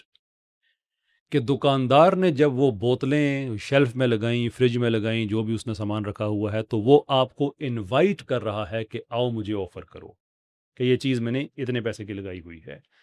آپ وہ بوتل اٹھا کے جب کاؤنٹر پہ جاتے ہیں تو آپ آفر کر رہے ہیں کہ میں نے تمہاری انویٹیشن قبول کیا، میں تمہیں آفر کر رہا ہوں اس ایکسچینج کی، اس ٹرانزیکشن کی. تو وہ پیسے لے کے اس آفر کو ایکسیپٹ کرتا ہے. یہ نہیں ہوتا کہ وہ آفر کر رہا ہے، وہ آفر کرنے کو انوائٹ کر رہا ہے. اس پہ بہت لمبا کیس لا ہے، یہ لیگل سیشن نہیں ہے، میں آپ کو بالکل بور نہیں کروں گا. میں صرف آپ کو ایک چیز سمجھانا چاہ رہا ہوں کہ جب معیشت عدالت کو کنٹرول کرتی ہے یا عدل کو کنٹرول کرتی ہے تو نتیجہ کیا نکلتا ہے. اس کے اندر ایک خاص طرح کی آفر ہوتی ہے جسے یونیلیٹرل آفر کہتے ہیں. کیونکہ ابھی جو ہوا اگزامپل میں نے دی کہ آپ بوتل لے گئے کاؤنٹر پہ، تو دکاندار اگر نہ کر دے تو آپ اس کا کیا کر سکتے ہیں؟ آپ نے آفر کی نا، تو وہ آگے سے ایکسیپٹ نہ کرے، نہیں میں نہیں بیچتا، ختم. لیکن یونیلیٹرل آفر میں ایسا نہیں ہوتا، کیونکہ یونیلیٹرل آفر میں کنڈیشنز رکھی جاتی ہیں. جس کسی نے وہ کنڈیشنز پوری کی، اب آپ نے وہ ایکسیپٹ کر لی ہیں. اس کی آسان اگزامپل یہ رکھتے ہیں ہم کہ لیرس سے آپ میں سے کوئی ہابی ہے کسی بھائی کی، کوئی شوق کسی چیز کا ہو، پرندے رکھنے کا، کوئی اور چیز، اینی تھنگ. جی جی کرکٹ کا تو بیٹ مثال کے طور پہ چاہیے آپ کو. کیا نام ہے آپ کا سر؟ جنید بھائی کو کرکٹ کا شوق ہے, ان کو بیٹ چاہیے. تو یہ جو ٹریڈیشنل طریقہ ہے کہ دکان پہ جائیں بیٹ اٹھائیں کہیں یہ کتنے کا, وہ آگے سے کہ جی میں نہیں بیچتا, ٹھیک ہے, کیونکہ آپ آفر کر رہے ہیں, وہ ایکسیپٹ کر رہے ہیں, اس کی مرضی ایکسیپٹ کرے یا نہ کرے. لیکن اگر ایک دکاندار یہ کہتا ہے کہ کل صبح 10 بجے میری دکان کھلے گی, یہ میرا فلاں کمپنی کا بیٹ ہے, 10,000 روپے اس کی قیمت ہے, لیکن جو بندہ سب سے پہلے پہنچے گا میں اس کو 2,000 روپے کا دوں گا. اور جنید بھائی 10 بجے کے بعد سب سے پہلے اس کی دکان میں پہنچ جاتے ہیں. وہ اس نے یونیلیٹرل آفر کی ہوئی تھی, انویٹیشن نہیں تھی کہ وہ آفر کرو. اب اس نے بیچنا ہی بیچنا ہے, اب وہ انکار نہیں کر سکتا. ٹھیک ہے جی, یہ بات آپ کو سمجھ آ گئی. لیجنڈری کیسز ہیں, اسموک بول کیس, یہ اگر آپ چاہیں تو آپ پڑھ سکتے ہیں. ایسا یہ کیس امریکہ میں ہوا. پیپسی نے اشتہار دیا کہ یہ جو آپ ہماری بوتلیں خریدتے ہیں اس میں آپ اتنے پوائنٹس ملتے ہیں, اور وہ اتنے پوائنٹس ہیں کہ آپ اس سے ایک فائٹر جیٹ بھی خرید سکتے ہیں. انہوں نے اشتہار چلائے کہ فائٹر جیٹ میں ایک اسٹوڈنٹ اسکول جا رہا ہے, اور یہ وہ وغیرہ وغیرہ سارا کچھ. اب خبتی دنیا کے ہر معاشرے میں پائے جاتے ہیں. ایک آدمی کو خبر چڑھ گیا, اگر مجھے ٹھیک یاد آ رہا ہے, میں غلط ہو سکتا ہوں, اس زمانے میں $32 ملین کا وہ جہاز تھا. اس نے پھر یہ سارا کچھ, اس نے پھر بوتلیں خریدنا شروع کر دی. اس کے دوران پوائنٹس پھر بھی کم پڑ رہے تھے. ایک اور آفر آئی کہ اتنی بوتلیں آپ واپس کریں تو اتنے پوائنٹس ہم آپ کو دے دیں گے. اس نے پتہ نہیں کیا کچھ کر کے اس نے بوتلیں پوائنٹس پورے کر لیے. اب پیپسی کے پاس جاتا ہے, جی ساڈا جہاز کڈو. پیپسی والے آگے, چاچا کیڑا جہاز؟ کوئی فائٹر جیٹ. نے کہا جی تم نے یہ یونیلیٹرل آفر کی تھی کہ اگر اتنے پوائنٹس پورے کرو تو جہاز دیں گے, جیسے 10 بجے آؤ گے تو بیٹھ دیں گے.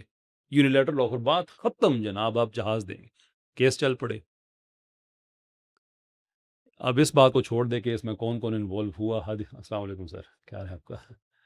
حد یہ ہے کہ اس میں ایون وائٹ ہاؤس کو بھی پیپسی کا ساتھ دینا پڑا کہ نہیں وہ تو انہوں نے ویسے کہا تھا, میئر پف لیگل ٹرمز کے لیے استعمال ہوتی ہے, یہ گپ وہ لگائی تھی ایک, بس گمک تھا, اس میں کون سی ایسی خاص بات تھی. عدالت نے بھی پیپسی کے حق میں فیصلہ دیا. جب معیشت آپ کی عدالت پہ قبضہ کرتی ہے تو پھر جو طاقتور ہے اس کے حق میں فیصلے ہوں گے, جو کمزور ہے اس کے حق میں فیصلے نہیں ہوں گے.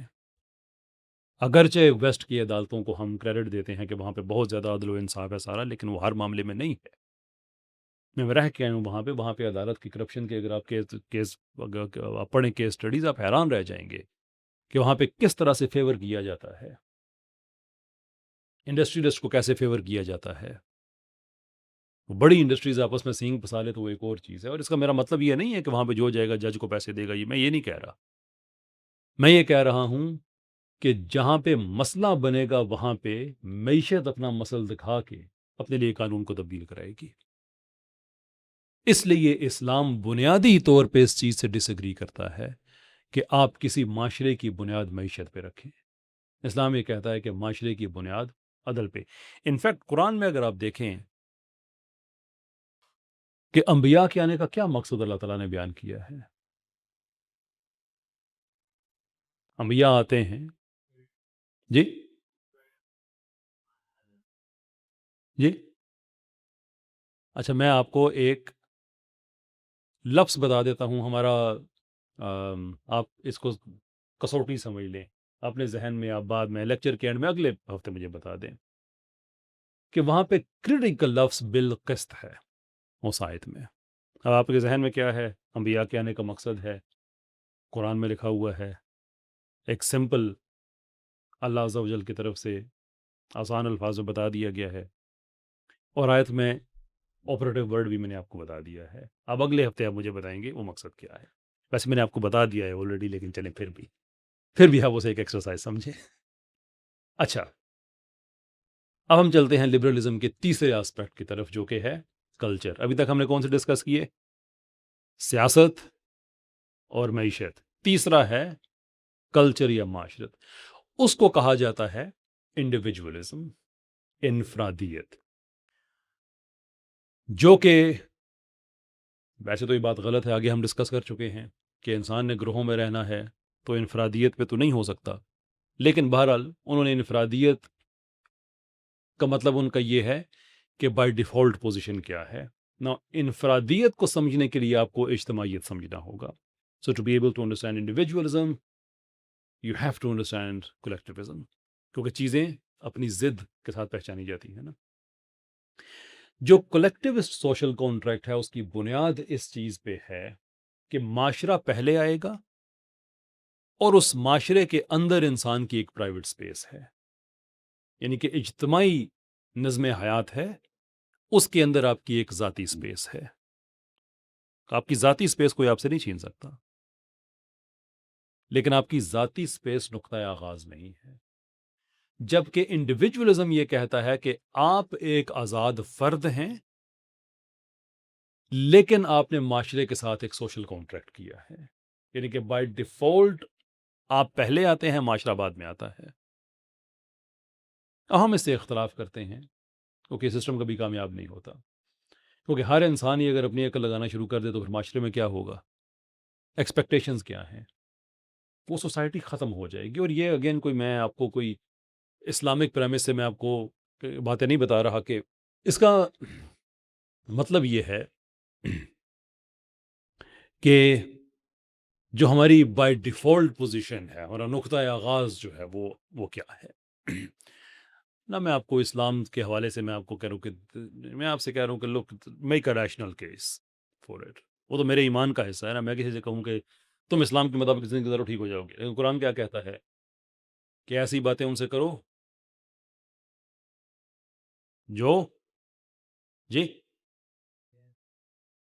لیکن اس کے اندر کامن گراؤنڈ بھی ہونا چاہیے نا. لاسٹ ویک بھی ہم نے یہ ڈسکس کی تھی.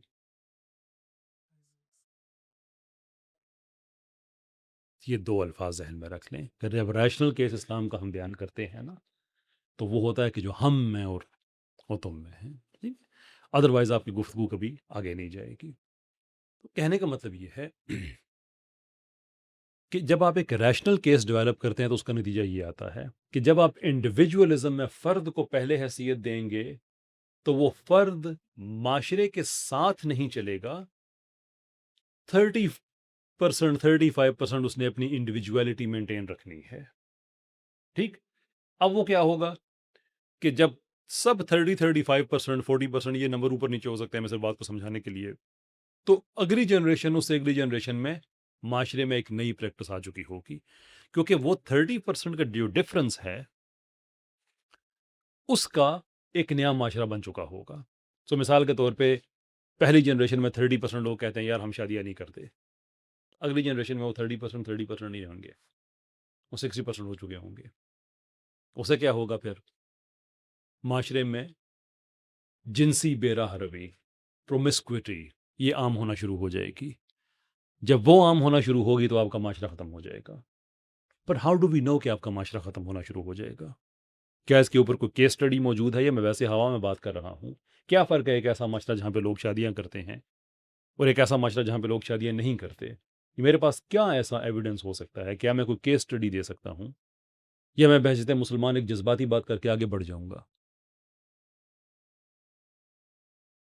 اینڈ دی آنسر از کہ ہمارے پاس ایک نہیں 83 کیس اسٹڈیز ہیں.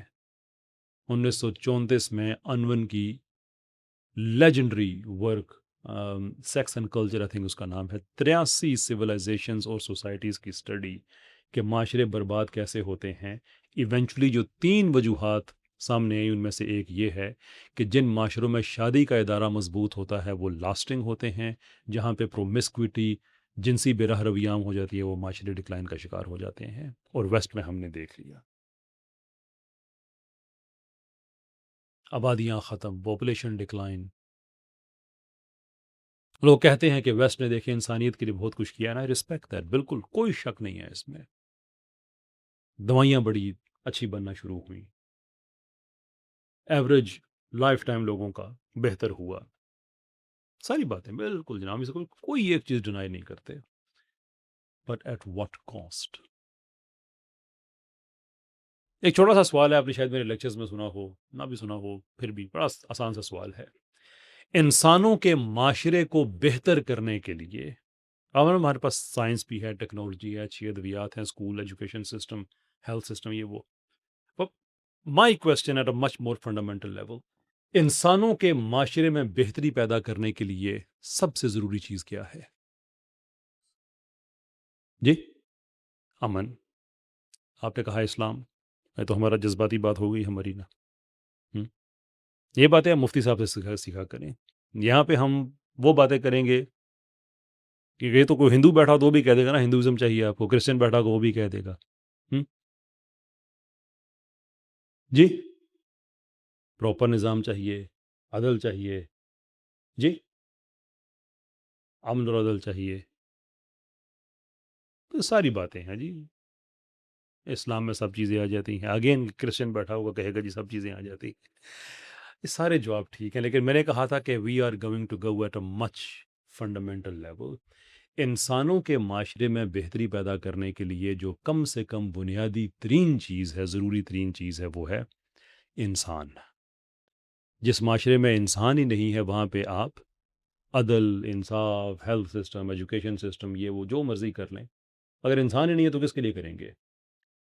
تو ہم ایویڈنس بیسڈ لبرلزم کا جو انڈیویجولزم ہے، جو کلچرل لبرلزم ہے، اس کے خلاف ایک انٹلیکچول کیس اس طرح سے پریزنٹ کرتے ہیں کہ دنیا میں یہ طے شدہ اصول ہے کہ آپ نے اپنی پاپولیشن کو قائم رکھنے کے لیے 2.1 کا فرٹیلیٹی ریٹ مینٹین کرنا ہے۔ 2.1 کا فرٹیلیٹی ریٹ مطلب کہ ہر عورت اس کے آن این ایوریج، اوسط کی بات ہو رہی ہے، 2.1 یہ بچے ہونے چاہیے۔ یہ بات میں نے جب بھی کہی ہے ایک خاص تجربے کے بعد، اس کے بعد میں نے پھر اس کو چینج کیا ہے، میں ابھی بھی چینج کرنے لگا ہوں کہ ایسے ہی ایک کلاس میں یہ بات کر رہا تھا تو ایک آدمی نے ایکچولی مجھ سے پوچھ لیا کہ یہ اشاریہ ایک بچہ کیسے پیدا ہوگا؟ اب میں نے کہا بھی مجھے کوئی پتہ نہیں کیسے ہوگا کوئی بایولوجیکل میکنزم میرے پتہ میں ایسا نہیں ہے کہ اشاریہ ایک بچہ پیدا ہو سکتا، لیکن میں کیا کروں میتھمیٹیکل لینگویج کا جس میں اوسط ایسے ہی نکلا کرتی ہے، تو ہم اس کو بہتر طریقے سے کہہ لیتے ہیں کہ 10 عورتوں کے 21 بچے۔ یہ تو جائز سی بات ہے کہ ہر 10 عورتوں کا سیٹ اگر ہم بنائیں تو ایوریج اگر ان کے 21 بچے پیدا ہوتے ہیں تو وہ آبادی بڑھے گی بھی نہیں، کم بھی نہیں ہوگی۔ یہ منیمم ریٹ ہے، منیمم ریٹ کے اس سے نیچے آنا آپ افورڈ ہی نہیں کر سکتے۔ افسوس کی بات یہ ہے کہ پورے ویسٹرن ورلڈ میں ایک بھی ایسا ملک نہیں ہے جو 2.1 پہ ہو، سب اس سے نیچے آ چکے ہیں۔ اور 1.1 irreversible ڈکلائن ہے کہ جہاں پہ 70-80 سال میں آپ کی آبادی ختم ہو جاتی ہے۔ دو ہی طریقے بچتے ہیں، یا تو پوری ایک جنریشن ہو بیبی بومرز کی کہ جو بہت بچے پیدا کریں، یا میس امیگریشن آپ لے کے آئیں۔ 1.1 پہ اگر آپ مینٹین رہیں، اٹلی 1.1 کے قریب ایک دو دفعہ آ چکا ہے، اسپین آ چکا ہے۔ یہ انڈیویجولزم کا سب سے بڑا مسئلہ جو عنوان نے بات کہی تھی کہ معاشرے کیوں برباد ہوتے ہیں، جب جنسی بے راہ روی آ جائے گی آپ کا معاشرہ برباد ہوگا، مٹیریل نیڈز آگے چلی جائیں گی، لوگ اپنے بارے میں سوچنا شروع کریں گے، بچوں کے بارے میں سوچنا شروع نہیں کریں گے۔ یہ ویسٹ سارے مسائل دیکھ رہا ہے، شارپ پاپولیشن ڈکلائن جتنا ہوا، اٹس فرائٹنگ، ایکچولی فرائٹنگ ہے یہ تین چیزیں، ان کی معیشت، ان کی معاشرت، ان کی سیاست، یہ تین چیزیں ہو گئی ہیں۔ اب سوال یہ ہے کہ لبرلزم دنیا میں سائنس بہت اس نے دی، ٹیکنالوجی بہت دی، ویسٹ میں موبائل فون کی تعداد بڑھ گئی، استعمال کرنے والوں کی تعداد گھٹ گئی۔ یہ بات بھی آپ کو سمجھ آ رہی ہے؟ but there are some other problems، اسے نا تھوڑے سے اور بڑے لیول کے پرابلمس ہیں، وہ بڑے مزے کے پرابلم ہیں۔ میں دیسی لبرلز کے حوالے سے بات کر رہا ہوں، پاکستان کے کانٹیکس میں، اور دیسی لبرلز کی بات نہ کریں، یہ بھی تو بڑی عجیب سی بات لگتی ہے نا۔ ہمارا دیسی لبرل کہتا ہے کہ دیکھو یہ مذہبی لوگ جو ہوتے ہیں نا، یار ان کی جنگوں کا بڑا مسئلہ ہے، اور آپ آزادیاں دیں، آپ یہ کریں، آپ وہ کریں، یہ کیا دنیا میں آپ what they don't realize is کہ ہر وہ چیز جس کا وہ انفرادی سطح پہ انکار کرتے ہیں، اجتماعی سطح پہ اسی کے پابند ہیں. کہ ایک لمحہ دیں خود کوئی بات پروسیس کرنے میں آپ کو 3-4 ایگزامپلس دیتا ہوں اس کے بعد. کہ ہر وہ چیز جس کا انڈیویجول لیول پہ، ذاتی سطح پہ وہ اختلاف کرتے ہیں، کولیکٹیو لیول پہ اسی کے پابند ہیں. سو مثال کے طور پہ انسان کی آزادیاں ہونی چاہیے، تو کولیکٹیو لیول پہ ہر ملک کی بھی تو آزادی ہونی چاہیے. ہونی چاہیے کہ نہیں ہونی چاہیے؟ کیا وجہ ہے کہ دنیا جمہوری اصولوں پہ نہیں چلتی؟ یعنی کہ لبرلز اپنے ملک کے اندر لبرل ڈیموکریسی کے ذریعے تو کہتے ہیں کہ یہی بہترین چیز ہے، کہ انڈیویجول لیول کی بات ہے نا، انفرادی سطح کی بات ہے، ایک آدمی ہے اس نے ووٹ دی ہے مثال کے طور پہ. لیکن جب ہم کلیکٹیو لیول پہ جاتے ہیں تو یونائٹڈ نیشنز میں ہمارے پاس سیکیورٹی کاؤنسل میں ایک ملک نہ کر دے، ایک ملک نہ کر دے تو ساری دنیا ایک طرف کھڑی ہو جائے، کوئی جمہوریت نہیں ہے وہاں پہ. اس کو وہ کہتے ہیں دیکھیں نا یہ دنیا کا نظام ایسے ہی چلتا ہے. اچھا، اچانک سے دنیا کا نظام چینج ہو گیا ہے. اس کے ساتھ یہ کہتے ہیں کہ جیو اور جینے دو. کہ لبرلزم کا سب سے بڑا پروڈکٹ یہ ہے نا کہ کسی کو تنگ نہیں کرتا. یہ کیا وجہ ہے کہ اگر لبرلزم جیو اور جینے دو کی بنیاد پہ چلتا ہے تو پچھلی صدی میں جو سیکولرزم کے دو میجر فرقے ہیں، سوشلزم اور لبرلزم، ان کی آپس میں جنگیں ہوتی رہی ہیں نا. لبرلزم اور سوشلزم دونوں نے ہی دنیا پہ قبضہ کرنے کے لیے خون بہایا، قتل کیے، قبضے کیے، جنازوں پہ بم گرائے. لبرلزم کی بات کریں گے تو امریکہ کی بات کریں گے. لبرل جہاں کا جسے کہتے ہیں نا لبرل ورلڈ، اور امریکن صدر کو کہتے ہیں کہ leader of the free world. Liberal world کو کہتے ہیں فری ورلڈ، اور پھر اس کا جو امریکہ چونکہ سب سے بڑا ہے، بریڈن ووڈ سسٹم کے اندر انہوں نے اس کو اپنا چودھری بنایا تھا. تو سوال یہ ہے کہ دوسری جنگ عظیم کے بعد امریکہ 20 سے زیادہ جنگوں میں اس نے حصہ لیا، جن میں سے 5 میجر جنگیں ہیں. قطع نظر اس بات کہ ان 5 میں سے 4 میں اسے شکست ہوئی، لیکن 5 میجر جنگیں جو دنیا کی لڑی گئی، ان 5 میں لبرل امریکہ شامل ہے. ویتنام کی میں شامل ہے، کوریا میں شامل ہے، عراق کی 2 اس میں، اور افغانستان کی. سوائے عراق کی پہلی جنگ میں اسے جو فتح ہوئی، اس کے علاوہ باقی 4 میں اسے شکست ہوئی. وہ میرا مضمون اس وقت نہیں ہے. میرا مضمون یہ ہے کہ اگر لبرلزم جیو اور جینے دو کی بات کرتا ہے تو ان ایرانی بچوں کا کیا قصور تھا؟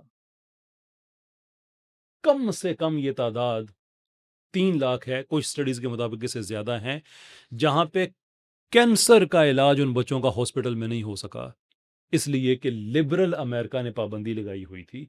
حالانکہ جیو اور جینے دو کا تو مطلب یہ ہے نا کہ پاکستان جس مرضی ملک سے ٹریڈ کرے، امریکہ کو کیا تکلیف ہے، کسی لبرل کو کیا تکلیف ہے. یہ لبرل پابندیوں کا کانسیپٹ کہاں سے آیا ہے؟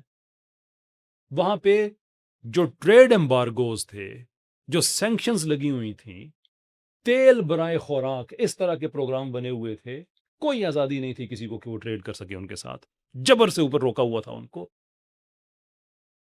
کتنے بچے ہیں جو ایڑیاں رگڑتے شہید ہو گئے، چھوٹے 4-4 5-5 سال کے بچے،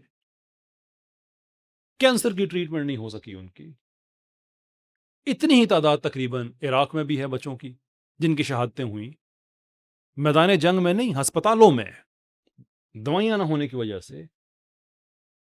اور اس کو آپ اوور سائٹ نہیں کہہ سکتے، اس کو آپ یہ نہیں کہہ سکتے کہ ان کی مس کیلکولیشن ہوئی ہے، اس لیے کہ جب میڈلین آل برائٹ سے ایک انٹرویو میں یہ بات پوچھی گئی تو اس نے کہا کہ it was price worth paying, کہ جو دنیا میں ہم لبرلزم لے کے آ رہے تھے، امپوز کر رہے تھے، اتنے بچے مارے گئے ہیں، تو یہ کوئی قیمت بری نہیں تھی، یہ قیمت ٹھیک ہی پہ ہوئی ہے. مسئلہ یہ ہے کہ یہ بچے آل برائٹ کے اپنے نہیں تھے. اپنے بچے مروا کے اگر کہتی نا تو بندہ کہتا یار چلو اس نے قصوری بات کی، حالانکہ ہم پھر بھی اس کے بچوں کے ساتھ کھڑے ہوتے کہ ان معصوموں کا کیا قصور ہے. آپ پوچھیں ہمارے دیسی لبرل سے، وہ آپ سے یہی کہیں گے کہ دنیا کا نظام ایسے ہی چلتا ہے. تو دنیا کا نظام ایسے ہی چلتا ہے تو پھر جس دن مسلمانوں نے سوٹا ہاتھ میں اٹھا لیا، پھر آپ کو دہشت گردی یاد آ جائے گی. اسے کہو نا دہشت گردی ہے. اور یہ سارے ایویڈنسز ہمیں وہیں پہ ملیں گے. بڑی زبردست کتاب ہے, چھوٹی سی کتاب ہے. یو کے چیف جسٹس ہیں لارڈ ٹامس بنگم, ڈیتھ ہو گئی ہے ان کی, کمال کے جج تھے. رول آف لا, چھوٹی سی کتاب ہے, جس میں انہوں نے یہ امپلائی کیا ہے کہ آخرکار دہشت گردی کیا ہوتی ہے. یہ بھی میں آپ کو ایک لبرل طاقتوں کی, کہ یونائٹڈ نیشنز کی سیکیورٹی کونسل میں 5 میں سے 3 لبرل طاقتیں ہیں. برطانیہ ہے, ان کے یونائٹڈ کنگڈم ہے, برطانیہ نہیں, فرانس ہے اور امریکہ ہے. 2 اس کے اندر کمیونسٹ یا کائنڈ آف کمیونسٹ, دونوں نے اپنا تھوڑا سسٹم چینج کیا, رشیا اور چائنا نے. یہ 5 میں سے 3 طاقتیں, آپ اندازہ کریں, دہشت گردی کے خلاف جنگ, یہ تینوں اس کے اندر ہے نا. تو دنیا میں اتنا بڑا فساد ہوا, دنیا کی سب سے مہنگی جنگ تاریخ کی افغانستان میں لڑی گئی. مسلمانوں کے کتنے ملک ہیں وہ برباد ہو گئے. مڈل ایسٹ ابھی تک سٹیبل نہیں ہوا. تو جس چیز کے لیے ہوا ہے, کم سے کم آپ کا یہ حق تو ہے نا کہ آپ کو پتا ہو کہ وہ چیز ہوتی کیا ہے. فار ایگزامپل ٹیررزم, جس کی وجہ سے دنیا میں اتنا طوفان آیا ہوا ہے. آپ کا یہ تو حق بنتا ہے نا, آپ سے مراد کہ آپ دنیا کے شہری ہیں, اس دنیا میں آپ رہتے ہیں, آپ کو یہ تو پتا ہونا چاہیے. ایک جان پیٹر واشنگٹن میں بیٹھا ہوا ہے, اس کو پتا ہونا چاہیے. جنید لاہور میں بیٹھا ہوا ہے, اس کو پتا ہونا چاہیے. جرمنی میں آدمی بیٹھا ہوا ہے, اس کو پتا ہونا چاہیے. ہم سب دنیا کے شہری ہیں, ہمیں پتا تو ہونا چاہیے ٹیررزم کیا ہے. آپ کو پتا ہے یونائٹڈ نیشنز میں ٹیررزم کی کیا ڈیفینیشن ہے؟ پتا ہے آپ کو؟ ہے ہی نہیں, ہے ہی نہیں. کیوں نہیں ہے؟ کہ جو مرضی ڈیفینیشن کرتے, لبرلزم کے ایکٹس دہشت گردی کی اس ڈیفینیشن میں آ جاتے. اس لیے دنیا میں جس چیز کی وجہ سے سب سے زیادہ قتل و خون ہوا ہے, اس کی کوئی ڈیفینیشن ہی نہیں ہے. This is war on terror. Oh, what the hell do you mean by terror? Make an academic case in explaining it کہ آخرکار یہ ہوتا کیا ہے. جتنی, اور وہ میں لارڈ ٹامس بنگم کی میں بات کر رہا تھا, کہ انہوں نے یہ امپلائی کیا کہ چونکہ ٹیررزم کی وہ ڈیفینیشن ہے, تو انہوں نے اپنی کتاب میں امپلائی کیا کہ ہر وہ تشدد جو رول آف لا کے باہر ہوگا وہ دہشت گردی ہوگی. I think that's a very good definition. یہ بات ضرور ہے کہ لا جو ہے وہ جسٹس کی بیس پہ ہونا چاہیے. ہم بحیثیت مسلمان جسٹس کو مانتے ہیں, لا کو ہم صرف جسٹس کا چوکیدار مانتے ہیں, جسٹس کی ڈیفینیشن نہیں مانتے. یہ بات اپنی جگہ پہ ہے. لیکن once that rule of law is done, تو اس کے بعد جو بھی تشدد اس کے دائرہ کار سے باہر ہوگا وہ دہشت گردی ہوگی. It's a very good definition.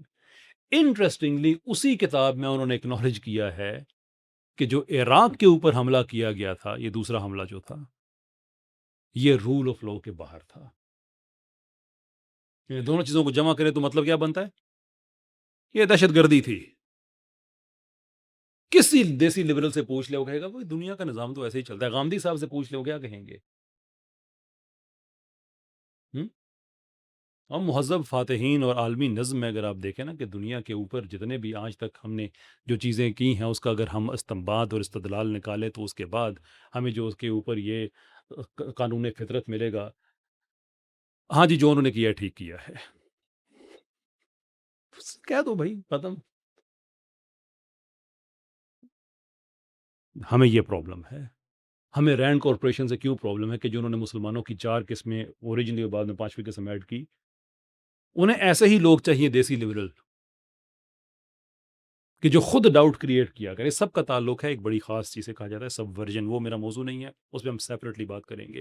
اور اگر پاکستان کے لوگوں کو سب ورژن کا سمجھ آ جاتی ہے کہ یہ ہوتی کیا ہے, میرے بھائیو لکھ لو میری بات, یا تو اگر اس چیز کو ہم نے پلے سے باندھ لیا کہ سب ورژن کیا ہے, تو پاکستان جتنی بھی حرام کاری ہو رہی ہے لوگ اسے اکھاڑ کے باہر سے پھینک دیں گے, یا مجھے مار دیا جائے گا. کہ جو بھی سب ورژن پہ پھر بات کرے گا اس کا نتیجہ ٹھیک نہیں ہوگا. یہ اتنا بڑا یہ مسئلہ، بہرحال اس پہ ہم سیپریٹ بات کریں گے. جسٹ ان کیس اگر کوئی سوچ رہا ہے نا کہ وہ مارنے چاہیے والی بات، تو میں اس پہ کافی کانٹینٹ ریکارڈ کرا چکا ہوں. وہ ماریں یا نہ ماریں وہ پبلش ہوگا، اور کوئی ساڑھے لائق. اینی وے ان شاء اللہ عزیز. اچھا، اب دیسی لبرلز ہر وہ چیز جو ہمارا پوائنٹ تھا کہ جو انڈیویجول لیول پہ یہ دیکھتے ہیں، کولیکٹیو لیول پہ اس کے ٹوٹل اپوزٹ ہوتا ہے. آپ کو شاید یہ سن کے حیرت ہو، یہ آخری پوائنٹ، اس کے بعد ہم کوشچن آنسر کی طرف چلتے ہیں، کہ آپ کو شاید یہ سن کے حیرت ہو کہ لبرلزم انٹرنیشنل ریلیشنز کی تھیوری کے مطابق انڈیویجولسٹک آئیڈیا نہیں ہے، یہ کولیکٹیوسٹ آئیڈیا ہے. جو بات میں نے کہی نا کہ انفرادی سطح پہ اور اجتماعی سطح پہ اور، جب آپ بین الاقوامی سطح پہ جاتے ہیں، اجتماعی سطح سے مراد بین الاقوامی سطح، جب آپ بین الاقوامی سطح پہ جاتے ہیں تو وہاں پہ لبرلزم کو اس طرح سے پریزنٹ ہی نہیں کیا جاتا، جی اور جینے دو، سوورن اسٹیٹ ہے، جس سے مرضی تجارت کرو. نہیں کہتے، نہیں، اس کے پیچھے پوری ایکڈیمک باڈی موجود ہے. یہ آپ کا ہوم ورک بھی ہے، اس کو آپ دیکھ لیجئے گا. اسے کہا جاتا ہے لبرل انٹرنیشنل تھیوری اور انٹرنیشنل لبرل تھیوری، دونوں چیزیں سے کہتے ہیں کہ یہ تھیوری پوزٹ کرتی ہے کہ پوری دنیا میں لبرلزم ہونا چاہیے. تو یہ ان کا جو لبرلزم کا نظریہ ہے، یہ بنیادی طور پہ جہاد بالسیف پہ کھڑا ہے. ٹیلر اینڈ فرانسس پہ آپ کو آرٹیکلز مل جائیں گے، کتابیں آپ کو مل جائیں گی. جان مرشائمر جو کہ انٹرنیشنل ریلیشنز کی حد تک ریئلزم کو پریفر کرتے ہیں، لبرلزم کے خلاف ہیں، آپ ان کا کانٹینٹ پڑھیں، بڑی وضاحت کے ساتھ آپ کو یہ چیزیں ملیں گی کہ لبرلزم یہ پوزٹ کرتا ہے کہ پوری دنیا لبرل ہونی چاہیے، کیونکہ لبرل ملک ایک دوسرے کے ساتھ جنگ نہیں کرتے. یہ بات کافی حد تک درست ہے. تو وہ یہ کہتے ہیں کہ پوری دنیا میں اگر آپ نے جنگ ختم کرنی ہے تو پھر پوری دنیا کو لبرل ہونا پڑے گا. But how do we get there? پوری دنیا کو لبرل کریں کیسے؟ اس کا ایک ہی طریقہ ہے، دنیا کو ایک دفعہ جنگوں کے ذریعے توڑ کے اسے لبرل امیج میں دوبارہ سے کریٹ کیا جائے. یہی وجہ ہے کہ جس ملک پہ اٹیک کرتے ہیں وہاں پہ ری بلڈنگ پروجیکٹ کس کا ہوتا ہے؟ 20 سال. لبرل بینکس جاتے ہیں، لبرل کمپنیز جاتی ہیں، لبرل ادارے. جنگ عراق میں ہو رہی ہے، وہاں پہ میک ڈونلڈز کا بزنس بھی چل رہا ہے. افغانستان میں ہو رہی ہے، وہاں پہ بعد میں بینکنگ سسٹم 2021 تک جو بھی انہوں نے کیا وہ سارے کا سارا آئیڈیا یہ ہے کہ ایک ایک کر کے آپ دنیا کو توڑیں، point by point, part by part, اس کے بعد اس کو ری بلڈ کریں تو ایونچولی یہ لبرل ہو جائے. اگر میں یہ بات کہوں کہ پوری دنیا میں امن لے کے آنا ہے تو اس کا طریقہ کار یہ ہے کہ پوری دنیا میں ہم جہاد لانچ کریں ایک سرے سے دوسرے سرے تک، اور ہمیں یہ پتا ہے کہ جو خالص شرعی سسٹم ہے اس کے اندر ملکوں کی لڑائیاں نہیں ہوتی ہیں. یہ بات ذہن میں رکھیے گا. اور مجھے پتا ہے کہ ابھی یہ جو لیکچر سن رہے ہوں گے اس وقت سوشل میڈیا پہ ووٹ کے کہیں گے اچھا جنگ صفین کی ہوئی تھی. جنگ صفین ملکوں کی لڑائی نہیں تھی، ملکوں کی لڑائی نہیں تھی. کس کا رائٹ ہے مسلمانوں پہ حکومت کی لڑائی اس پہ تھی. اور اس کے اندر یہ بھی نہیں تھا کہ نمازیں میں نے 6 کرنی ہے آپ 5 کیوں کہہ رہے ہیں. اس کے اندر یہ بھی نہیں تھا کہ زکوٰۃ ہم نے زیادہ کرنی ہے آپ کم کیوں کہہ رہے ہیں. نہیں، اس میں اسلام کی کسی پرنسپل کی بات نہیں ہے. تو ٹھیک ہے، مسلمانوں کی آپس میں جنگیں ہوئی ہیں. یہ فرینکلی وہ جنگیں آپ کو لبرلزم کے اندر بھی کہیں نہ کہیں کسی نہ کسی حد تک آپ کو ملتی رہیں گی. تو اگر ہم یہ کہیں کہ جناب جو آئیڈیل سسٹم ہے، اور آئیڈیل سسٹم بھی ہم کہتے ہیں خلافت راشدہ کا، اس کے اندر تو یہ ہے کہ جنگیں نہیں ہوں گی، تو پھر ہم ایک گلوبل جہاد ڈکلیئر کر کے ساری دنیا کو شریعت کے اندر لے کے آتے ہیں، اور پھر دنیا میں امن آ جائے گا، جنگیں نہیں ہوں گی. میں جو یہ بات کہوں گا پہلے مجھے دہشت گرد ڈکلیئر کر دیا جائے گا. یہ اور بات ہے کہ ہماری یہ کنسپشن ہی نہیں ہے کہ ہم نے ساری دنیا پہ شریعت نافذ کرنی ہے. یہ بات ہوتی تو اللہ کے رسول صلی اللہ علیہ وسلم آخری مسلمان کو بھی یہی جواب دے کے جاتے. تو کوئی ایگزسٹنس کا کہا گیا بھی آپ کا نظام ہے، ہمارا نظام ہے. سورہ کافرون کی آخری آیت دیکھے، دین میں جبر نہیں. یہ ساری باتیں ہمیں پتہ ہیں. اس کے باوجود مجھے پتا ہے کہ کچھ ہمارے اندر ایسے لوگ ہیں جو اس کی غلط تشریحات کر دیتے ہیں، پھر بھی کہتے ہیں کہ نہیں آپ یہ کریں. وہ ظلم کر رہے ہوتے ہیں. اگر یہ سمجھتے ہیں کہ طاقت کے ذریعے اسلام نافذ کرنا ہے تو آپ صحابہ پہ الزام لگا رہے ہیں کہ صحابہ نے یہ کام کیوں نہیں کیا. یہ غلط تشریح ہے اسلام کی. اس کا جواب وہ دے دیتے ہیں کہ دیکھیں جی وہ فارس کے اور جو یرموک ہوا اور یہ ساری عیسائیوں کے ساتھ جو ہوا یہ سارا کیا تھا. او بھائی میرے ساتھ کسی دن بیٹھ جائیں, میں آپ کو ایویڈنس کے ساتھ بتاتا ہوں کہ یہ جنگیں مسلمانوں نے شروع نہیں کی تھیں, مسلمانوں نے یہ جنگیں ختم کی تھیں, اور ختم تو ایسے ہی ہونی تھی کہ یا پھر تم ختم یا ہم ختم. یہ کوئی اسلام کی کنسپشن نہیں تھی, اگر ہوتی تو پھر یہاں پہ ختم کیوں ہوا؟ بعد میں صحابہ نہیں تھے؟ حضرت عثمان کے زمانے میں کیوں ایکسپینشن نہیں ہوئی اسی بینر کے تحت کہ ہم نے ساری دنیا کو مسلمان کرنا ہے؟ یہ صحابہ پہ الزام لگانے والی بات ہے. خیر, میں واپس اپنے ٹاپک پہ آنا چاہوں گا کہ لبرلزم میں ایکڈیمک کیس یہی ہے اور وہ دہشت گردی نہیں ہے. اور کسی بھی دیسی لبرل سے پوچھیں آپ سے یہی کہے گا کہ دیکھیں جی دنیا کا نظام تو طاقت پہ چلتا ہے, تو پھر چھتر اگر دو تمہیں پڑ جائیں تو شکوہ کس چیز کا ہے؟ Note that I am asking کہ تمہیں چھتر پڑھنے چاہیے, لیکن میں یہ کہہ رہا ہوں کہ تم اتنے ذہنی طور پہ غلام نہ ہو جاؤ. وہ سنی ہے بات آپ نے کہ وہ کسی شہر میں, شہر کے درمیان سے دریا گزرتا تھا, ایک ہی پل تھا, اوپر لبرل حکمران تھا, نیچے دیسی لبرل رہ رہے تھے. تو دیسی لبرل نے تو لبرلز کو نہ کرنی نہیں ہے نا, جو مرضی وہ کر دے.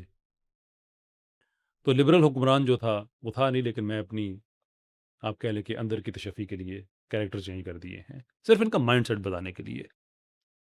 لبرل حکمران نے کہا کہ نہ تو انہوں نے کرنی کوئی نہیں ہے, تو آج کے بعد قانون ہے کہ دریا کے اوپر جو پل ہے وہاں پہ ہمارے گارڈ کھڑے ہوں گے اور جو بھی پل پار کرے گا اس کو ایک چھتر پڑے گا. اب شہر کی اکانومی ہے, لوگوں نے ادھر سے ادھر جانا ہے, کسی کے کا اسکول ادھر ہے, کسی کی فیکٹری ادھر ہے, کسی کا کیا, تو آنا جانا تو سارا دن ہی لگا ہوا ہے. تو وہ قانون بن گیا, جو بھی پل پار کر رہا ہے وہاں پہ لبرل حکمران ہے, دیسی لبرلز کو چھتر پڑ رہے ہیں. سارا دن یہی کام ہو رہا ہے. ایک دن وہ حکمران بیٹھا ہوا تھا تو اسے کسی نے بتایا جی کہ دیسی لبرلز کا وفد آپ کو ملنے آیا ہے, یہ پل کے حوالے سے جو چھتر پڑ رہے ہیں اس کے بعد. تو اس کو ہوا کہ شرم آ گیا آخرکار ان کو, آگے ملنے بات کرنے کے لیے, بلاؤ بلاؤ بلاؤ, وہ چلے گئے. اب سین یہ ہے کہ ادھر وہ لبرل حکمران بیٹھا ہے, ادھر ہمارے دیسی لبرل بیٹھے ہیں. کہتے ہیں کہ حضور کی سفید فامی بلند ہو, مسئلہ یہ ہے کہ یہ زیادتی ہمارے ساتھ ہوتی ہے, پل پار کرتے ہیں تو اتنا وقت ضائع ہوتا ہے, ایک لائن لگی ہوئی ہے, ایک بندہ چھتر مار رہا ہے, تو اس نے کہا کیا کریں؟ حضور سے یہ گزارش ہے کہ بندے وہاں پہ دو کرتے.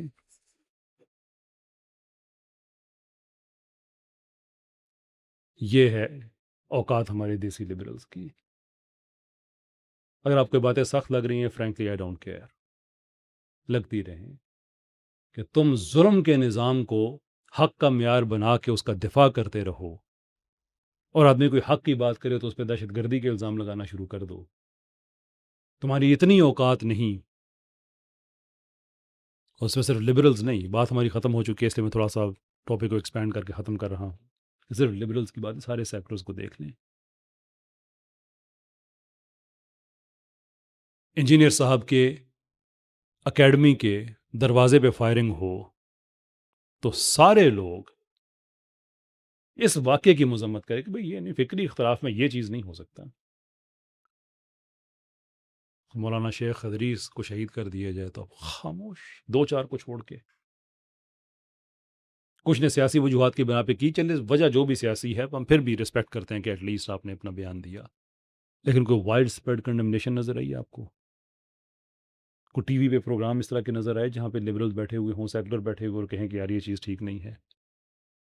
بیوقوفی کی حد یہ ہے کہ میں نے اس پہ آرٹیکل کا لکھا تو نیچے ایک آدمی نے لکھا کہ یار یہ غیر معروف عالم تھے, ایک خاص زبان کے لیے تھے, ان علاقے کے لیے تھے, آپ نے بھی ان کا نام پہلی بار سنا ہوگا. وہ قطع نظر اس بات کے کہ میں نے ان کا نام پہلی بار نہیں سنا, لیکن فرض کر لیتے ہیں کہ میں نے ان کا نام پہلی بار سنا ہے. تو ہم نے مذمت کیا اب شہرت کے ساتھ میجر کرنی ہے؟ اگر یہی بات ہے تو وہ شری لنکن مینیجر آپ کے ساتھ بنٹے کھیل رہا تھا بچپن میں, جس کے لیے آپ نے اتنی مذمت کی تھی. ہم نے بھی کی تھی. اور اس کے علاوہ جتنے ایسے واقعات ہوئے ہیں. آپ کا ذاتی تعلق تھا ان لوگوں کے ساتھ یا وہ سیلیبریٹیز تھے؟ نہیں بھائی، جہاں ظلم ہوا ہے وہاں پہ کھڑے ہو کے کہو ظلم ہوا ہے، لیکن یہ تعزیت کرنے سے پہلے بھی دیکھتے ہیں کہ مظلوم کون تھا. اگر اپنا بندہ ہے تو بڑا ظلم ہو گیا، کسی اور کا تو چلو کوئی بات نہیں، خیر ہے یار. سوری، میں نے کہا تھا آخری بات، وہ آخری بات میں اب کرنے لگا ہوں دیسی لبرلز کے کانٹیکس میں. لبرلزم تو ہم نے سمجھ لیا کیا ہوتا ہے. اتفاق کی بات ہے کہ تاریخ میں جب بھی سیکولرز نے ود ان سیکولرز لبرلز نے اپنے لوگوں کے ساتھ بے وفائی کی ہے، ان کے ساتھ بڑا برا ہوا ہے. یہ سیکھتے پھر بھی نہیں ہیں. جدید ینگ بخارنز جو لبرلز پہلے تھے، بعد میں بدل کے وہ مارکسزم کے ساتھ چلے گئے، جنہوں نے سوویتس کے ساتھ مل کے بے وفائی کی اپنے لوگوں کے ساتھ، اور ان کی حکومت وہاں پہ بنائی، اور سوویتس نے چن چن کے مارا ان کو بعد میں، کچھ اسی وقت، کچھ 1936 اور 38 کے درمیان. حالانکہ یہ کام 1920 کے اوائل میں انہوں نے کیا تھا. کچھ اسی وقت اور کچھ 17-18 سال کے بعد بھڑکا دیے. ایسے ہی افغانستان میں جو افغانستان کے دیسی لبرل تھے، 20-21 سال تک جن لبرلز قوتوں کے ساتھ مل کے حکومت بھی انجوائے کی، پراپرٹیز بنائیں، بیرون ملک اپنے سارے نظام ٹھیک کیے، سارا جو بھی کر سکتے تھے وہ کیا، آخر میں آپ نے دیکھ لیا اڑتے ہوئے جہازوں سے پھینک کے گئے. ان کو کیا عزت پائی، کیا قدر پائی؟ کہ وہ پاگل نہیں ہیں جنہوں نے دنیا پہ اتنے بڑے حصے پہ قبضہ کیا ہوا ہے. ان کو پتہ ہے اس بات کا، بڑے اچھے طریقے سے پتہ ہے کہ یہ جو لوگ اپنوں کے نہیں ہیں، ہمارے کیوں ہوں گے؟ یہ وہ قوم ہے جو پل پہ 2 بندے کھڑے کرنے کی درخواست کرے گی. ان کی عقل اتنی ہے. It's nothing more than that.